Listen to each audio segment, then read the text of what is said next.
আসসালামু আলাইকুম guys, welcome back to my channel. আমি সাবিনা। কেমন আছো তোমরা সবাই? আশা করছি সবাই ভালো আছো, সুস্থ আছো। আলহামদুলিল্লাহ আমি অনেকটা ভালো আছি।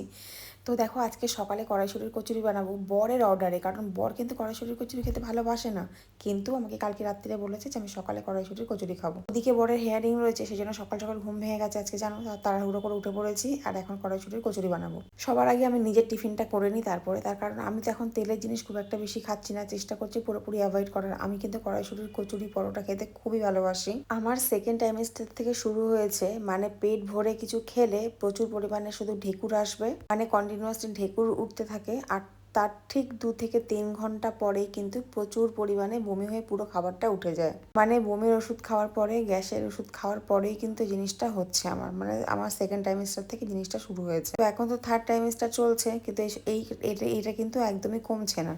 তো সেই জন্য এখন একদম রিচ পরোটা, লুচি এগুলো খাওয়াটা একদম বন্ধ করে দিয়েছি, কারণ আমি দেখলাম এগুলো খেয়ে আমার যে কষ্ট হচ্ছে, আর না খেয়ে দেখলাম যে সেই কষ্টটা আমার হচ্ছে না।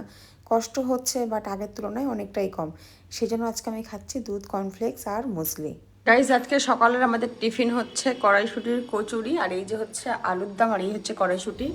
দুটো বানিয়ে বরকে দিয়েছি। চলো বরকে জিজ্ঞেস করি কেমন হয়েছে। বলো, কেমন হয়েছে? টেস্ট হয়নি? আমাকে দাও মুখে একবার। ও কিন্তু সাধারণত কড়াইশুঁটির কচুরি খেতে চায়নি, কালকে আমাকে বলছে আমি কড়াইশুঁটির কচুরি খাবো। তো সেই জন্য আনা হয়েছে, আর এতগুলো কষে ছাড়িয়ে ওখানে রেখেছি, খানিকটা ফ্রিজে রেখেছি। আর বাকিটা মানে ওকে টিফিন টিফিন করে দিয়ে ও বেরিয়ে গেলে তারপরে করবে। হ্যাঁ, প্রপারলি আমি করতে পারি না। দেখো, এই যে একটু বেরিয়ে বেরিয়ে মতো গেছে সাইড থেকে।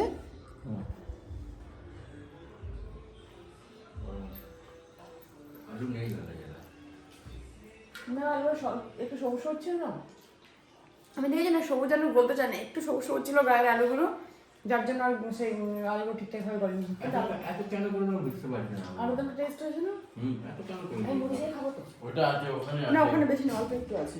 আমি তো একটা দুটো খাবো। হ্যাঁ ঠিক আছে, একটা দূরে তোমাকে দেবো, বেশি করছি না, একটু অল্প একটুই করছি। আজকে অনেক সকালে ঘুম থেকে উঠেছি আর টিফিন কমপ্লিট হয়ে গেছে। আজকে বরের এসআইআর এর হেয়ারিং ছিল, তো বর সেখানেই চলে গেল টিফিন কমপ্লিট করে। আর আমি বরকে বলেছিলাম তুমি বেশি করে কড়াইশুঁটি আনো, আমি ফ্রিজে স্টোর করব।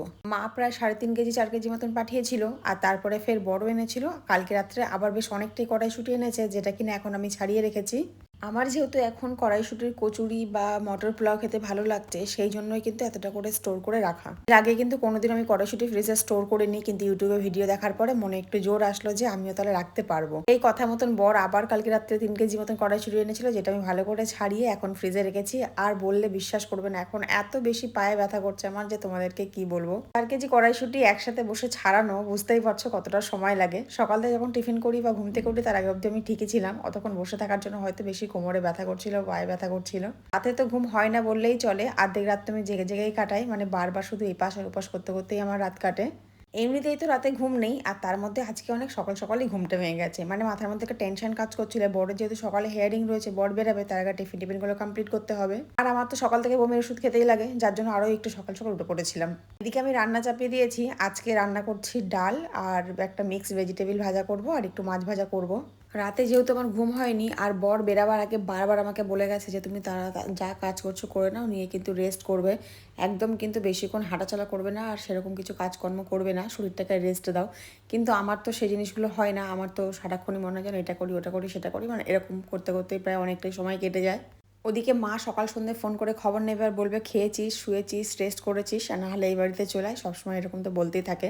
তারপরে না আমি শুয়ে, মানে রান্না করতে করতে আমি একটু এসে বিছানায় শুয়ে পড়েছি।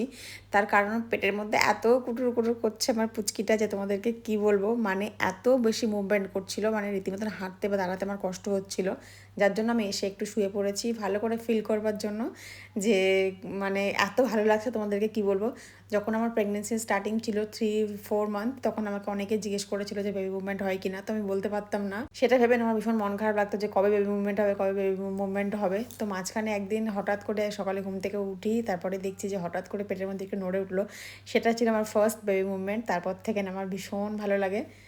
তো দেখো, ওদিকে আমি শুয়েছিলাম, তারপরে একটু উঠে পড়লাম, আর একটু বাড়িতে প্যাক বানালাম আজকে, কফি, চিনি আর একটু বেসন দিয়ে প্যাক বানিয়েছি। স্কিনটা বেশ রাফ হচ্ছে, মানে যেহেতু একটু শুয়েছিলাম একটু এনার্জি ফিরে পেলাম, তো সেই জন্য আর কি একটু উঠে এখন একটু প্যাক লাগিয়েছি।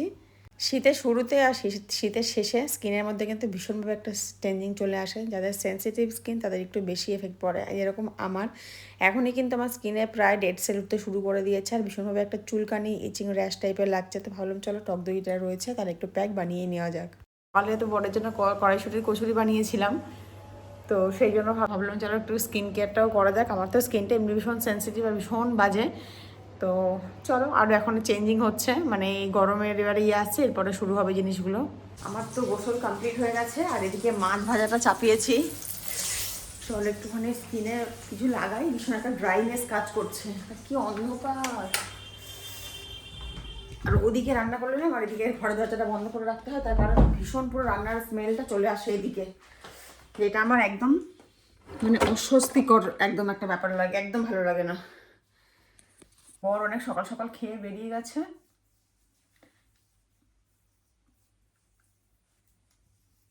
আর আজকে একটা একদম সাদা মাটা রান্না করেছি। চলো তোমাদেরকে দেখাচ্ছি কি রান্না করেছি আজকে।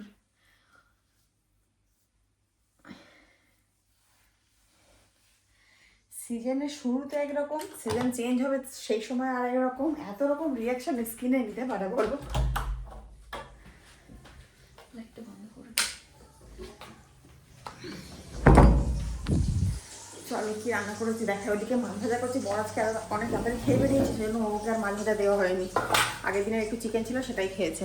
তো এখানে দেখো বানিয়েছি সব রকম সবজি দিয়ে একটা ভাজা আছে, মানে ফুলকপি, গাজর, বিনস, আলু। এখানে আছে ডাল। আমার না আবার একটু পাতলা ডাল খেতে ভালো লাগে না, একটু থিকনেস ডাল খেতে বেশি ভালো লাগে। আর এখানে আছে একটু আলুর দম, মাছ ভাজা হচ্ছে, হলেই ভাতটা খাবো।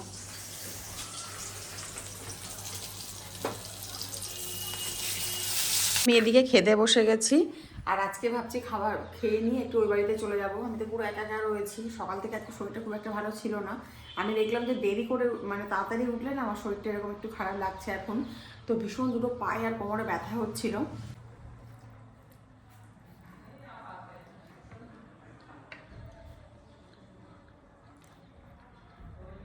আমি না ভীষণভাবে ভুলে যাই, তোমাদের সাথে বলেছিলাম যে শেয়ার করব আমি এই নতুন যে জামাগুলো কিনেছি, মানে এই প্রেগনেন্সি টাইমে পরবার জন্য। তো এই আজকে জামা একটা পরে নিলাম, আর এর আগে একটা জামা পরেছি, মানে সাবে বেড়াতের দিন যে জামাটা পরেছিলাম সেই জামা দুটোই নিয়েছিলাম যাতে একটু টুকটাক পরতে পারি। তো আমার এদিকে খাওয়া কমপ্লিট হয়ে গেছে, আর এখন আমি একটু ফল নিয়ে নিয়েছি, একটু ফল খেয়ে নিই, তারপরে যাব ওই বাড়িতে চলে যাব। একা একা কী বা করবো, বর কখন আসবো তার কোনো ঠিক নেই, হয়তো এতক্ষণ হেয়ারিংয়ে লাইনে দাঁড়িয়ে আছে। তার থেকে ভালো যে আমি একটু বাড়িতে ওই বাড়ি থেকে ঘুরে আসি। ঘুরে আসবো মানে সন্ধ্যাবেলা ওই আমাকে নিয়ে আসবে। আর এখানে দেখো সকালে ডিম সেদ্ধ করেছিলাম যেটা আমি খেতে ভুলে গেছি। তো এখানে আমি বেদানাটা নিয়ে বসেছি, বেদানা খাচ্ছি।